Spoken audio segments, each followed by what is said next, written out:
All right, we're setting the tone. I like it on a Mail-It-In Friday. OverDrive off and running. TSN 1050 on the TSN app, your home smart speaker. Up on TSN 4, Bryan Hayes, the O-Dog, Jeff O'Neill, Jamie Noodles McLennan. How are we feeling? There he is. He's back. He's back. The O-Dog is battling through. We love it. You got to grind through sometimes, fellas. My voice sounds a little bit muffled, but sometimes you need something special. And above my left shoulder, one of our listeners did me a solid.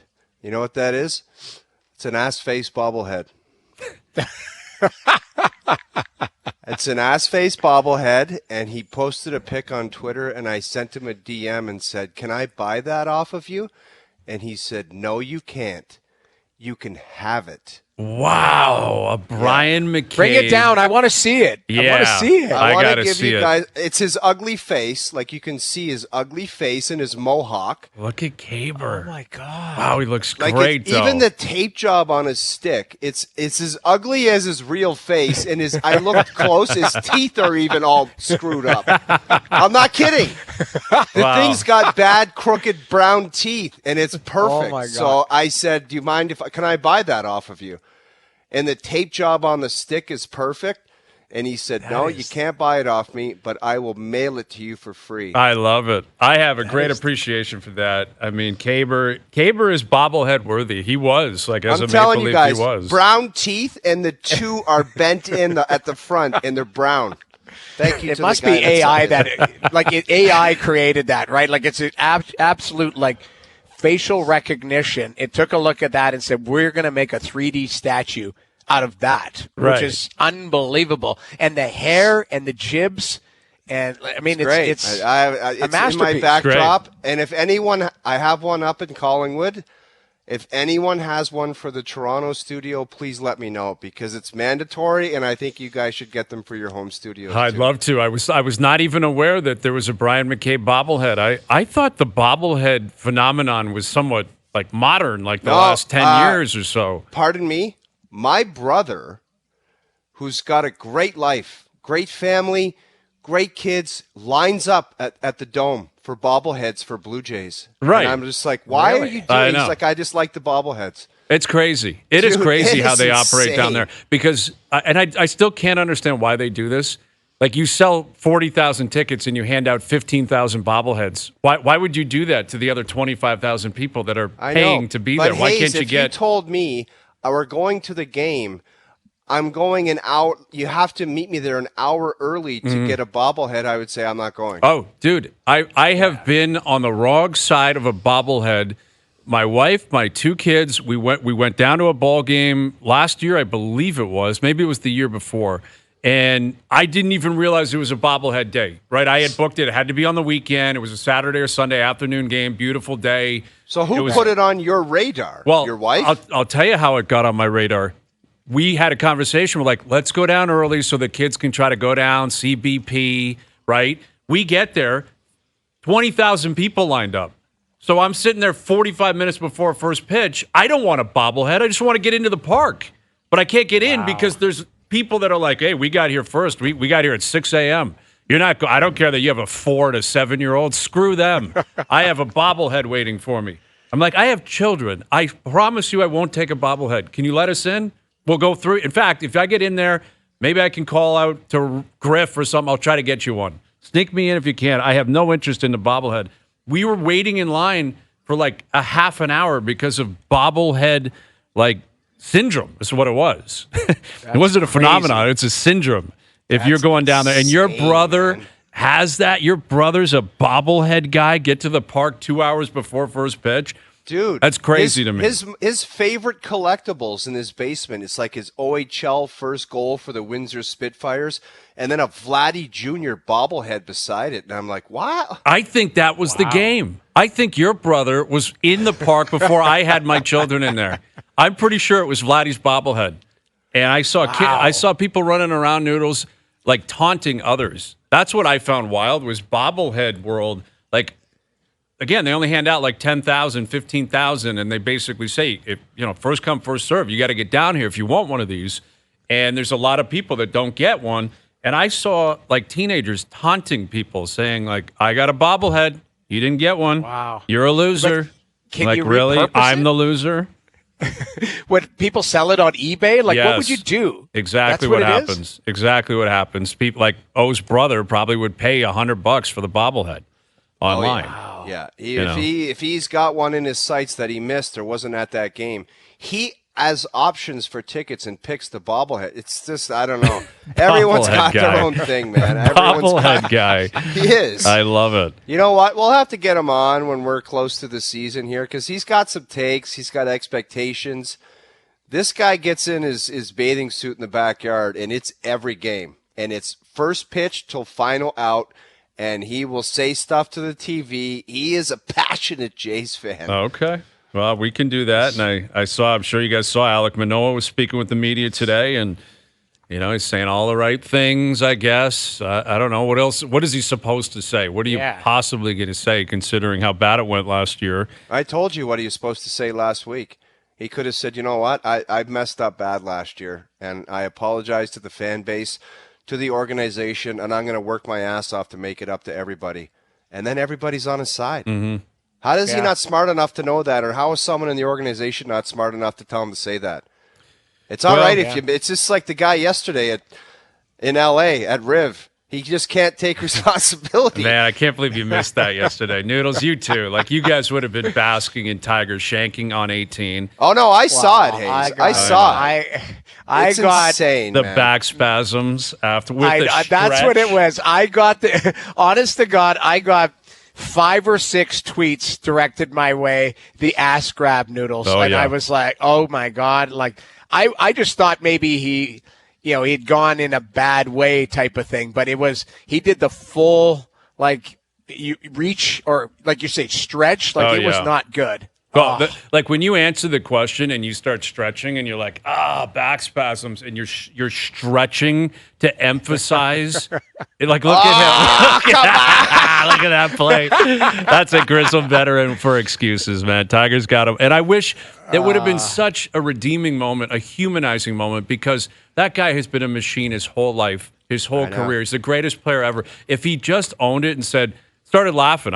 It was a shank. It was wild. I can't believe it. And laughed about it. But there's it would have another been thing. Great, but he can't do it. Just had to say, you know what? It was a shank, but I almost made an incredible par, but I didn't do it. Right. And laugh about it. Instead, Laugh it's like, about oh, yeah, it. my back seized up. You just hit a 328 yard fade up the hill on 17 and 18, but your back seized up on a wedge shot? Give me a break, pal. Exactly. Give me a break. with a gap wedge in your hand. The back. 17 and 18, he hit 328-yard fades, and then his back seized up on a 115-yard wedge shot. No way, dude. Wild. Anyway, we're tracking that today, obviously, and, Tigers out there. A lot of Canadian content, too. A lot of Canadian flags up atop the leaderboard. Mac Hughes, 7 under for the tourney. He's been great. Adam Svensson, Corey Connors, Adam Hadwin, they're all top 20 right now. And my boy Nick Taylor, my guy, my partsy, okay. He's in a good place too. He's at 4 under for the tournament. So you got, 5 Canadians top 20 right now at the Genesis. So we love that. I got a question. Yes. I got a question for both. You guys both sent him a message, right? Was that last week? I did not. I don't bother him when I know he's touring. You tagged him, though, on that picture. I did tag him on right? Instagram. I did do that. Heroic. Did he like it? Did he like it? No, there was no comment. I have to admit, and if you really want, I know you guys trust me because I don't need to brag about it. I said a DM. I said, Nick, some swear words in there, great playing, and he wrote back, thanks, Jeff. So he got back to me. Okay. He got back to me. All right, I'll grant you that. I'll grant you that truth. All right, I didn't get the same response, which is disappointing, but anyway, it's all good. So we're tracking that, and Noodles, you're in Chicago, I guess. You're in Chicago, and you were calling a game. It didn't go so well. The game, I guess, you were calling last night. Terrible effort. Terrible. Ottawa got pumped. Giroux was so mad after the game, and deservedly so. And he called everyone out, including himself. He's like, we were all horrible. You get pumped at home by Anaheim. That's not a good scene. And Anaheim's in here tomorrow. And Auston Matthews last night, I don't know how else to describe it other than he snapped out of it because I thought he was terrible in the first period. The whole team was awful. Like, the Leafs were horrendous in the first period. And there was an interaction. I saw Delorier was one of them. I couldn't pick up who the other guy was. I don't know if it was Couturier or Lawton. Someone was chirping at him in the Leafs zone around the net. Someone was going at Matthews. He was going back and forth. And about 8 minutes later, it was 3-1, and he had 3. And I'm like, you think that woke him up? I don't know. I was like, because he's not generally a guy that reacts that way. And he had a couple of comments back and forth. And for all I know, it was pleasantries. I doubt it. But it looked to me like someone was saying something to him and going at him. And he basically gave like a street ball vibe, like, all right, let's go. Like, let's see what you got. Yeah. And literally 8 minutes later, it was 3-1, and he had 3. You could tell that he picked it up. I could just tell he started boogieing a little bit, just skating, and you could tell he wanted to do something about what was happening last night because Johnny talked about it, and it was evident on the ice. There was no time and space last night, so they want to play that way because they have to play that way because Torts demands they play that way. And Auston Matthews took control of the game, and he ultimately – they tried to piss it away, but William Nylander got it back in overtime. But I'll tell you one thing – there's Kucherov, McKinnon, who are the top of the class, and McDavid's coming up the rear, and so is Auston Matthews as far as putting his name in there, and Quinn Hughes. Because I look at it this way. If Matt Barzal had 45 goals right now for the New York Islanders, and he was the only reason that the Islanders were getting victories, he would be like the runaway Hart Trophy winner. But everyone's just so used to Auston Matthews scoring goals that it's just like, he's doing it again, scoring goals. And I'm not saying he's going to win the Hart. Those guys at the top are going to win it, Kucherov or McKinnon. But he deserves to at least be in the top 5 with those guys. Because everyone's just like, he's doing what he's doing, he scores goals. He's the only reason they win games some nights. And last night was proof of that. I'm not going to disagree with you on that. Like, if he ends up getting, he's on pace for what, 71? 71. Let's just say he hits 66, because I don't know. I want him to hit 70, but even if he falls short. Mm-hmm. But it's still an amazing season.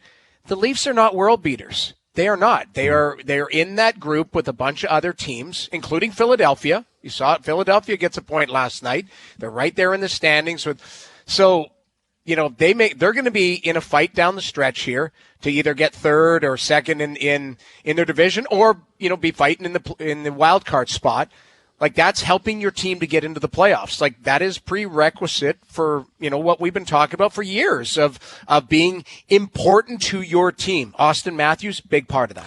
I couldn't agree more. I'm in the studio. I was just doing a SportsCenter hit on this, so I actually have some ammo here to bring to the table. FanDuel has him at 12-1 odds to win the Hart Trophy, which to me is massive value.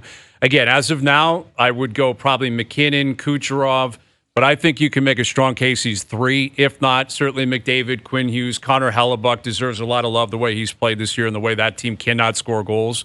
So there's other great players, clearly, but this guy, I think, defining his value to the team, is he playing better overall than he did 2 years ago when he won a Hart? I'm not convinced of that. Like, he was so dominant on both ends of the ice 2 years ago when he won his Hart, but it's certainly close. But I would definitely say he's more valuable to his team today than he was 2 years ago. That team 2 years ago had 115 points. They were an absolute juggernaut. That was a franchise record. He was unbelievable that year, but Marner was great. They had depth. They were healthy. Everything broke their way. Their goaltending was intact.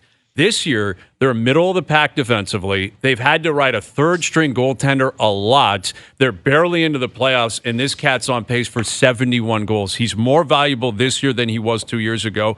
And, again, we don't go to these stats all the time, but I think it's valuable when we're having this conversation. I have some stats. I went digging today. God. I went digging. What do you got?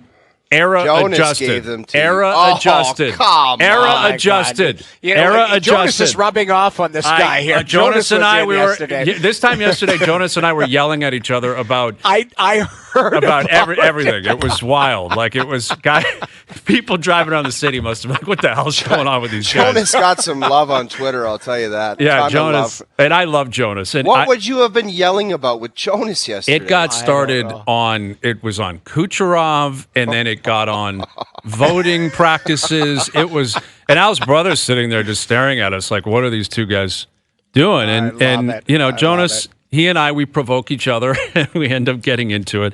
But let me finish this quickly. Era adjusted, okay? Courtesy of Hockey Reference, where what they try to do is encapsulate, like, each individual great season and apply it so you can even it out. Because scoring goals today is not the same as scoring in 1983 or 1953. And according to Hockey Reference, the greatest goal-scoring season of all time was actually Brett Hall in 1990-91, where he 86, right? Exactly, and that would have been era-adjusted 78 goals, which is just absurd. That 86-goal season, they said that's the greatest goal-scoring season ever. Number 2 all-time was Ovechkin in 07-08. That's when he had 65. So 72, Matthews is on pace for 71. In other words, what this site is saying, based on their calculations, he's on pace for one of the top 3 greatest goal-scoring seasons ever. That's how good he is. That's what he's doing. And it's why do you need that site to tell you that? Honestly, because it puts into perspective what we're like. I think the Ovechkin one's the best example. Ovi, his greatest season, he ran away with the Hart. It was, I don't think it was unanimous, but it was basic. It was like Malkin was in there, Stammer might have been in there, a couple guys. I didn't even think Stamkos was in the league. But the point being is that's the greatest goal scorer of all time, in my opinion. His greatest season. And this guy's matching it.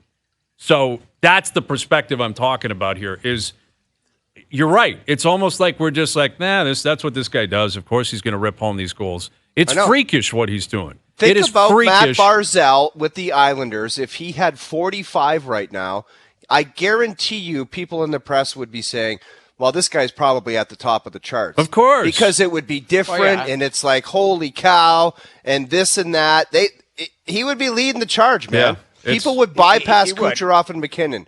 But because it's Matthews and he does it every single game he's out there, people are just like, that's kind of what that guy does. Better than it's ever been. No, I get it. Hey, I'm not Jonas. I know that. I'm just saying, like, on top of, like, I agree with everything you said, but, like, as good as he was 2 years ago, he's on an even better pace this year, which is crazy. Yeah, I mean, all valid points, and I don't think there's a counter argument other than the fact that you are going to look at the other players as well. And they all deserve Tampa love. Is in the exactly like you look at Tampa.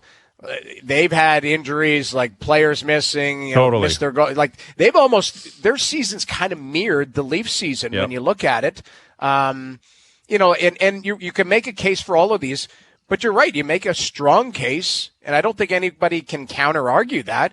Because the Leafs are not that 115-point team. They do need him most nights to score because outside of Bobby McMahon, it's been quiet down on the bottom 9, bottom 6, we'll call it. So, these are great arguments. I guess the biggest thing is let's see in 30 games. Exactly. Because really that's what you got left, right? You got 30 games to finish it off, to get your team into a playoff spot where you're comfortable. Again, it's, they win last night, but so does Tampa. So does Florida. Like, they're keeping pace, but that's the scary part. I'll tell you what, as of now, if I'm putting money down, Florida's the top seed in this division. They're blowing past Boston. Yeah, they're dangerous, man. They're a dangerous damn team. But the point being is you get into third, you're playing Boston instead of Florida. And I think if you're the Leafs, you'd prefer that matchup. Both are going to be tough. You're an underdog in both. You're going on the road. And I know there's history with Boston, and mentally I think it will be very difficult for Leaf fans to wrap their head around that. And you got to get there first. Tampa may just say, screw it, we're taking it. That third spot. 28 games left. That'll fly by, man. That's it, man. Like that'll fly by. Yeah, like what are we 2 weeks away from the deadline? 3 weeks away from the deadline. And I just want to hear more trade talk too. Like, God, to me, I know we're a couple of weeks away and there's going to be trades and stuff, but like, there are teams that I think should have the urgency to go, I need a player yesterday. Noodles, if they don't have the urgency now, and they didn't have the urgency 2 months ago, like, I'm tired of screaming at the clouds, but the league's got to do something. They got to do something about enabling more player movement to engage fans. And just, I don't know, because it's like, how many teams are dying for a goalie, a defenseman, a depth, like, and they just don't pull the trigger. They can't pull the trigger. I don't know. There's got to be a way to promote more activity in that area, because it's just like, Hayes, you've been saying it for years. Yeah, it'd be fans great. love it. Like fan bases love it. We love it. Well, again, I think what you'd have to attack, and this is more the Players Association than the league, is no trade clauses and no movement clauses. Like if you had a scenario, like again, there's loyalty, there's respect that you would show players. But if there were star players in this league, really good players that are on bad teams that you could flip, you could trade without having to get their permission, you would see more activity. Yeah. You would see that teams would be like, this isn't working. We love you. You've been here for 10 years or whatever, but you're out. We're moving 10 on. 10 years? What about guys that lock into 8-year deals? Whatever and teams it is. hate them after 2. Yeah, exactly. Like whatever the deals happen to be, but there's just there's so many no movement clauses and no trade clauses, and then the cap is complicated, and the teams are trying to accrue money so that they can acquire a guy. And other teams are wary of the idea of having to eat money. Owners get involved. It is too complicated. Well, let me it's ask way you too guys, complicated. So Hayes, what you're saying, if there was one rule change or one thing that you would want to tweak in the league right now, it would be no move clauses? Like just shut them all right down? Off the top of my head, Noodles, probably if you could get rid of all of them, yes. I think slash trade, no move slash everything. Exactly. You have back to the old school. You can be traded whenever the team decides they want to trade you. And I know why players want that, right? I totally get why you negotiate that. I understand that. But, they're like the Doug Gilmour. Let's put it the Doug Gilmour trade. The beauty, the craziness of that is there's a good chance Gary Lehman would have had Calgary on his no trade list and be like, no, nixing it, not happening. And then Doug Gilmour's never a Leaf. In the modern era, that's what it would be. It literally would be like, oh, Jamie McCowan has a 20-team no trade, and Toronto's on it, so we can't make the deal work. And it's like, okay, well, that complicates so that things. deal never happens, and you're right. Like, I don't know what I would do. I mean, I feel like it would be instant replay for you, Hayes. That would be out. Don't get me started. Yeah, don't get me started on that. I got a lot. If I could be the commissioner for a day, things would change quickly. But anyway, it was. Yeah, you got Anaheim here tomorrow, and the All-Star game going on in the NBA. Big one down at Scotiabank tonight too, right? The battle on Bay Street, Toronto, Montreal, PWHL. It's supposed to be a sold out. In fact, it will be. I know it will be a sold out building. And Doogie's saying I think it's going to be the most tickets sold for in history of professional women's hockey. So that's awesome. Yeah. That's awesome. The momentum tonight. They've created. It seems like every time you turn on a game or you watch the highlights, the buildings are packed. There's great goals. They're close games. There's intensity. There's physical play. It's just a great start. It's a great start. Absolutely. And you want to see that continue. That's the biggest thing. And the momentum is there, and you need to see that support to continue to grow it. Like I think it's fantastic. Well, nights like tonight, that's going to go a long way. Like this is really a marquee night where you got Toronto versus Montreal, two of, in my opinion, the two greatest hockey cities in the world, and packed building. It's going to be really, really cool down there. So Tessa Bonhomme will be a big part of that tonight. Tessa's coming up to help us tee that up, what we can expect out of the game and the atmosphere down there. We got Mike Johnson coming up. Johnny was obviously calling the Leaf game last night. We'll get his take on that. Jack Hughes freaking out last night on a couple of different occasions. People pay to watch me play. What a comment that is. That was sharp. That's a wild comment. That is tough. Who was it? Victor Arvidsson, who's like, what do I care? Yeah. Like, what would it matter to what do you think I care? And at one point, he broke his stick and threw it on the ice, and they didn't even call a penalty on him. That's a penalty every day of the week. That should be a 10-minute. Like, that's 2 and a 10 every single day of the week. And, he's kind of melting down in Jersey. That Arvidsson's a pain in the ass to play against, though. Like, he's a tiny little man, and he just gets underneath the skin of people. Like, and he's a good player. Yeah, like, LA missed him. He's just coming back. Like, he's a spark plug. He's a guy that agitates. And, he certainly got under Jack Hughes' skin. Yeah, he sure did. And LA needed a response after what happened in Buffalo earlier in the week. That was You're not allowed to say that you miss players anymore, because the Vegas Golden Knights, they'll be missing Mark Stone, Jack Eichel, Pietrangelo, and Theodore, and they go out and win games. So it's like, I'm not buying it whenever a team says we missed this guy's out of the lineup, because honestly, the Golden Knights, and even Boston to a certain degree, they just seems like guys go down, they're winning. Florida, same thing. Yeah. Yeah, exactly. You trust your system. You trust who you got. You've got that type of identity. You show up to play every single night. Give yourself a chance. Yeah. And that's what's happening around the league. And again, the Leafs are coming off a win last night, 4-3 in overtime, and we'll start looking ahead to the game tomorrow night. And others, throughout the NHL for that matter. Mike Johnson coming up. Mike Rupp coming up. Dear Hazy B in a couple of hours. OverDrive continues. TSN 1050 and on TSN 4. OverDrive continues, brought to you by FanDuel, bringing you everything from the opening line to the final score. Mike Johnson in just over half an hour. Dear Hazy B in a couple of hours. We'll hear from Alek Manoah, who spoke today. NBA All-Star Game in Indianapolis. Scotty Barnes down there. And dude, they get rings for that. You see the rings they get? For going to the All-Star Game? Yeah, they get All-Star rings. Really? I was not aware of that. That's cool. Okay. Is that cooler than a Bryan McCabe bobblehead? Probably not. Probably Dave not. Anthony is the guy that sent it to me. Thank you, Dave. You're a legend. Shout out to Dave. Yeah. Dave Anthony. I love face bobblehead, and the likeness is incredible. Okay. Well, there you go. He was a legend in Chicago, too. That's where you are, right, Noodles? Caber played for the Blackhawks. Caber loved the city of Chicago. We were with Caber in Chicago, actually, at the draft. Do you remember the tight pants you guys he had always, on? if Caber's name comes up, you guys talk about his tight khakis golf pants that he... I think it was one of the first times you met him, Brian, wasn't it? Yeah, I had met him.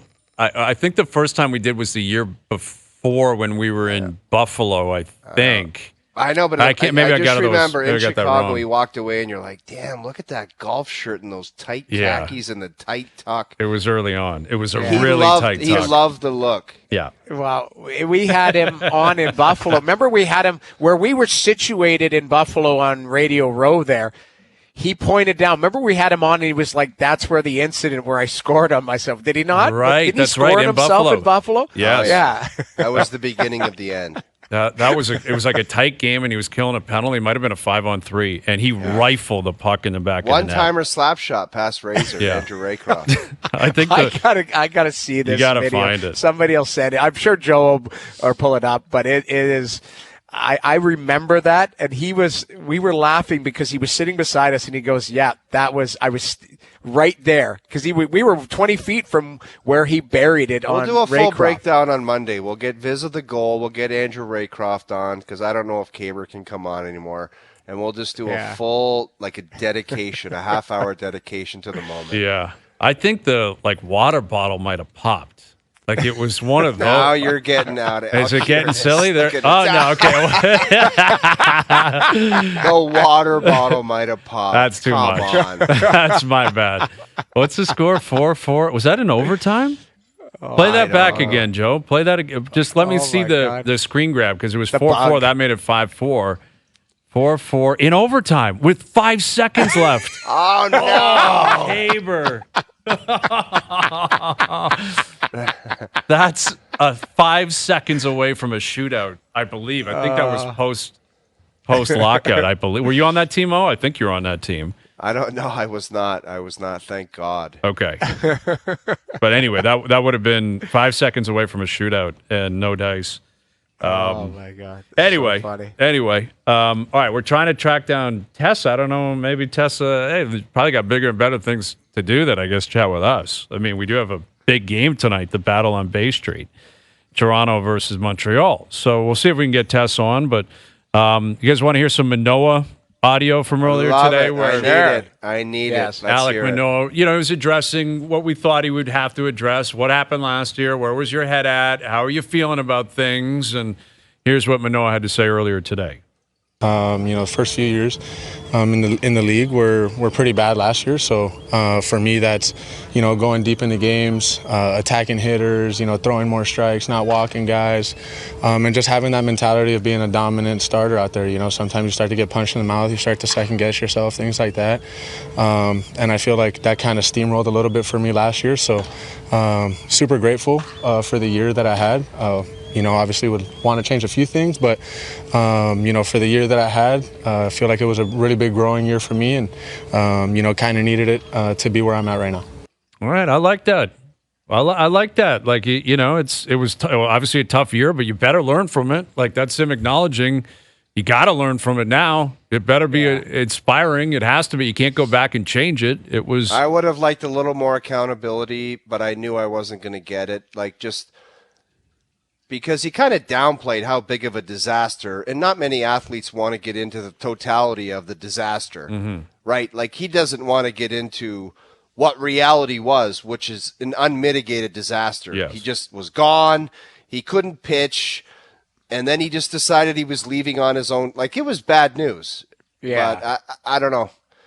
Maybe maybe it woke him up. Who knows? We'll see. But the biggest thing is it looks like he's engaged. It looks like he's in a good spot mentally. And now it's going to be, what's he going to do when a guy that's 6'2" that can go yards up at the plate? That, like, everything else is irrelevant. That's the question. I mean, I just, listening to it, you're right. Like, he's thankful, all of that. Like, but to me, I would have liked to say, hey, last season, I just like to put it behind me, and that's it, and move on. You thank the one thing, the organization deserves a lot of love because they could have traded him. They could have buried him. If anything, they worked with him to get him back to where he is. So he should be very thankful to the organization. I owe a lot of people around here a lot because they stuck with me, and I could have been just banished to somewhere else. But somebody, like, they believed in me, and I owe them a lot, and I'm going to pay them back this year or attempt to. Yeah, and ultimately actions are going to speak louder than words anyway, right? Yeah. Like, the way he can repay this team and his teammates and the fan base is by, regaining his status. And what's kind of wild about that is, like, it was such a rock bottom fall from grace. It's not as if this guy was, third, fourth man in the rotation. This guy was the stud ace that was supposed to have, like, be on a path towards, like, his name and number in the rafters type stuff. You know what I mean? Like, literally, we've had Halladay here, we had Steve here, and now it's Manoah, right? Like, this guy drafted, developed, came up, immediately hit the ground running. Opening day starter last year. Opening day starter. Gosman. Game one starter against Seattle the year before. Going to the All-Star game. Big bravado. Wants to, fight Garrett Cole at the Audi sign. Like, all that stuff. Everything was like, Manoah's the guy. 6 jerseys are flying off the racks. And now it's like, is it even reasonable to expect him to get back there?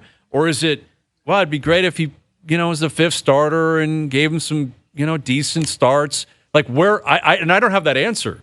Like, I think it's more reasonable to expect that he just eases into it and maybe becomes, can he find a 7-8 year career? Can he find, like, will he jump around the majors?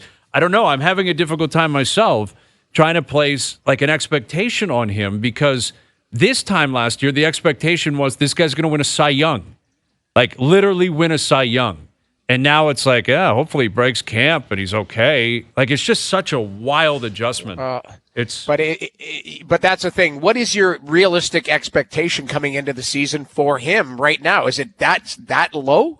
I guess so, but I guess that's what I'm saying, Noodles. Like, if he's back, then I guess he's back to being the man, right? Like, no, that's not true, dude. It's like watching Samsonov when he came back from his little stint. It's like, we're going to be watching him until the end of this season and possibly deeper into next season to say, when is that ugly stuff? Is that still around? Is that still floating around? When is it? That's how I'm going to be watching Manoah. What I'm saying is, exactly like I watched Samsonov. I agree with you, but Samsonov was never a stud the way Manoah was. Like, that's what I guess I'm saying is, like, Manoah, he was their starting goalie goalie in the NHL all of last year. It started for them in the playoffs. I'm not saying I don't he was know what a plug. the hell kind of stud you're talking about. Well, Manoah was literally top 3 for odds to win the Cy Young. Like, that's what I'm saying. Like, no one at any point was like Samsonov's going to win a Vezina. Okay, I'll give you that. There was a higher level of studness. Yes, studness per 60 or expected studness was off the charts. Speaking of studness, your boy TW withdraw. No, you're kidding me. Oh, yeah? No, I'm not. He's gone. He's done. You're joking. Tiger Woods is out? No, Dude, he's not. Tiger Woods withdraw. Done for the tournament. Where'd you hear that? Come on, seriously. Dude, I wouldn't lie to you. This is a professional news channel. I can't break I know that, but we're on the air. false. Doogie, can you confirm the Doogie desk? Like, where are you seeing this, dude? I haven't seen that.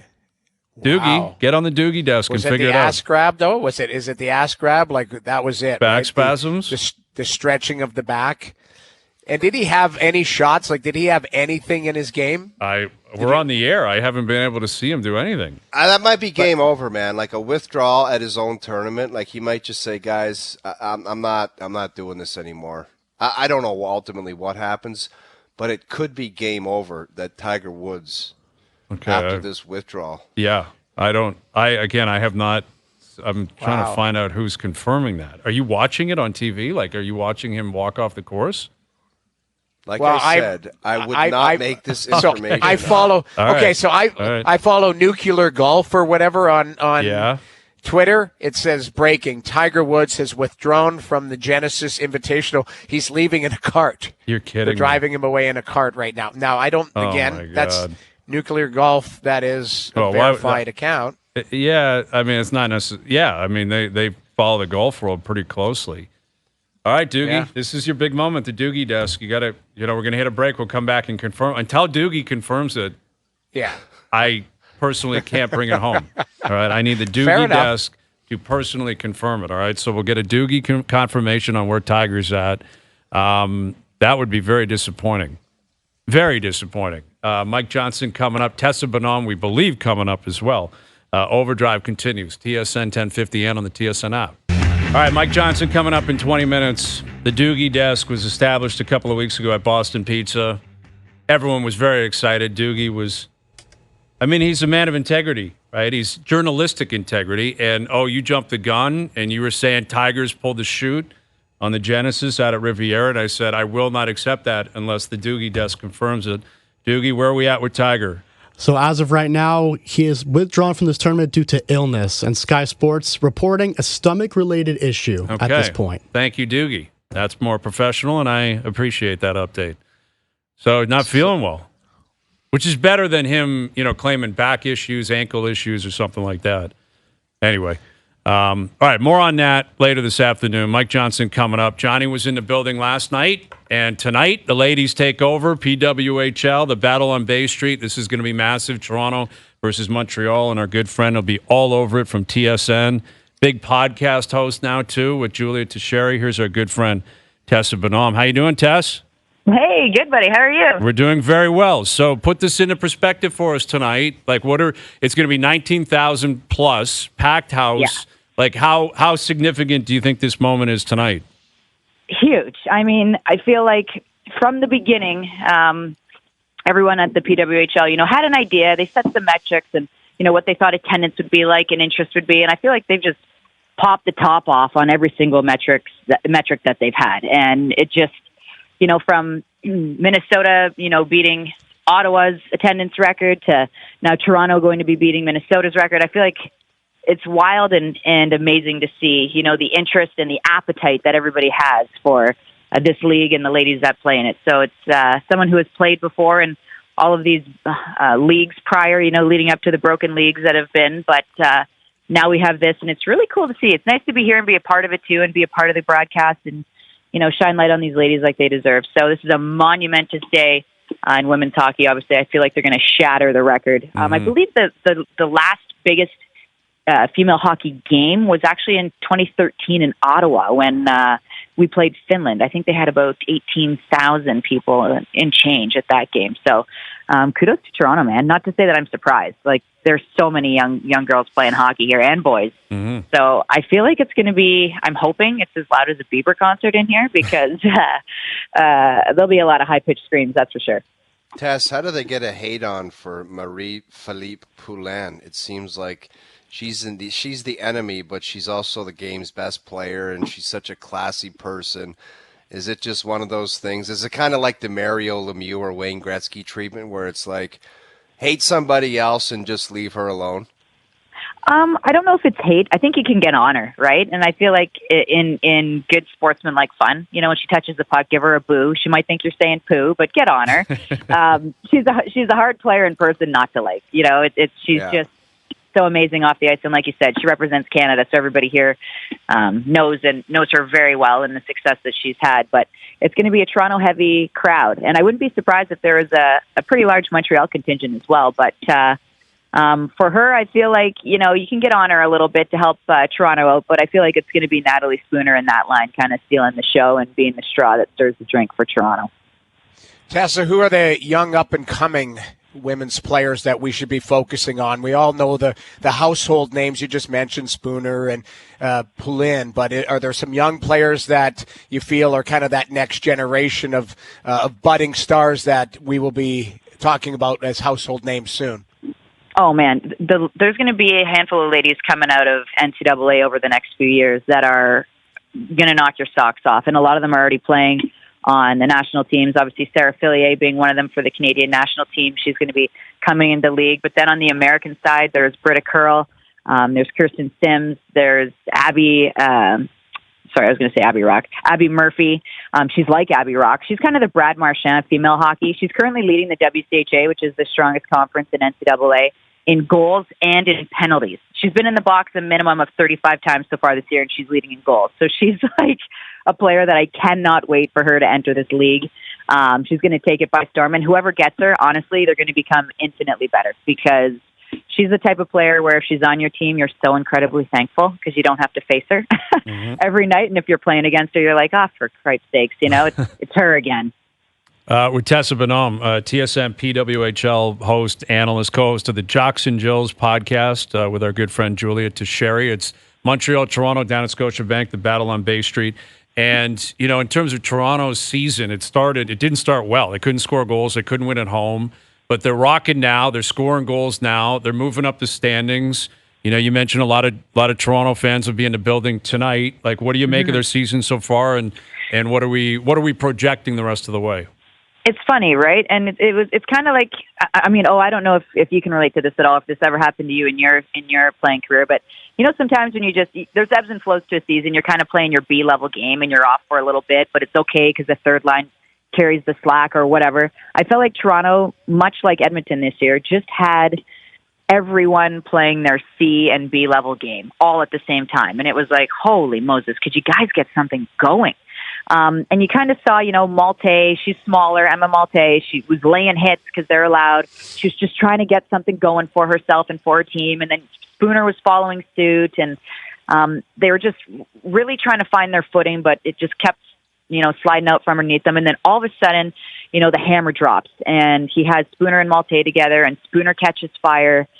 She started putting pucks in the back of the net. I feel like they started playing a little bit better defense, helping out their goaltender and Kristen Campbell, because she was struggling off the top. As was their backup, and Erica Howe. They were literally bottom of the barrel goaltenders in the league. So, it was really hard for them to try and to get any momentum. But once Spooner and Malte were paired together, and now Sarah Nurse on that line, I feel like they're cruising. And, people are kind of looking in the rear view saying, here comes Toronto, because it was the team that everyone expected to see from the beginning of the year. It just took a little while for them to gain that momentum and get going. So it'll be a good one tonight, because Montreal's a really fast team. They like to push the pace of play. Laura Stacey is a true power forward. She's a true definition of it. So it'll be interesting to see how her line goes head-to-head with Natalie Spooner's line with Emma Malte and Sarah Nurse. It's going to be an awesome night down there in Montreal, Toronto. You can watch it on TSN if you're in the building. Tess will be down there. And keep rocking the Jocks and Jills podcast. You and Julie are crushing it. So keep rolling. Thanks. Enjoy the game tonight. Thanks, we'll do it again soon. Appreciate that, guys. Hope you're feeling better, O. There it is. Thanks, Little shout-out. Little shout-out to the O-Dog, who's been under the weather, Tessa Bonhomme. Yeah. That's the place to go if you're looking for full coverage on PWHL, women's hockey, everything in between. The Jocks and Jills podcast with Tessa Bonhomme and Julia Teixeira. And again, the game on TSN tonight. So it's going to be a fun one tonight. And you get 19,000 plus in the building. It's going to be rocking. It's a great scene. I wonder if Tessa's watched it, and I don't even know how old Tessa is, but maybe she's got the itch to put the gear back on. You think she could make a comeback? I don't know, man. It's you know what it's like. You leave the game for a while. It's not easy to grind back in. I think Tessa could get back in there and play in the league. I think so. She's a gritty defenseman too, right? Remember, that was the downfall of Masters. You're right. Did not know she was a defenseman. Said she played left wing. Outrageous commentary. No, defense. No, I know she did, but he said remember when we were doing trivia, he said he thought she played left wing or center or something like that. And it cost him the title. All right. Weren't we supposed to do trivia today, too? Yeah, so here's the complication. A, we didn't know if O was going to be on. So that's true. We weren't sure. We needed O here. And then Luke had to do earlier, and it wasn't going to make sense for our schedule and with I'm other in stuff. Chicago, You're in Chicago, and Al's brother had a card show he was going to or something. Is he going to another card show? We got to get into this. As far as I know, his whole weekend is chock full of card shows. Can we just do one thing, like to benefit me? I want to do a hit with him when he's at the card show and he's on FaceTime. Okay, done. Please. We will book him from a card show. Doogie, you're on it. All right, hour 2 coming up. Mike Johnson will join us. Overdrive continues, TSN 1050 and on TSN 4.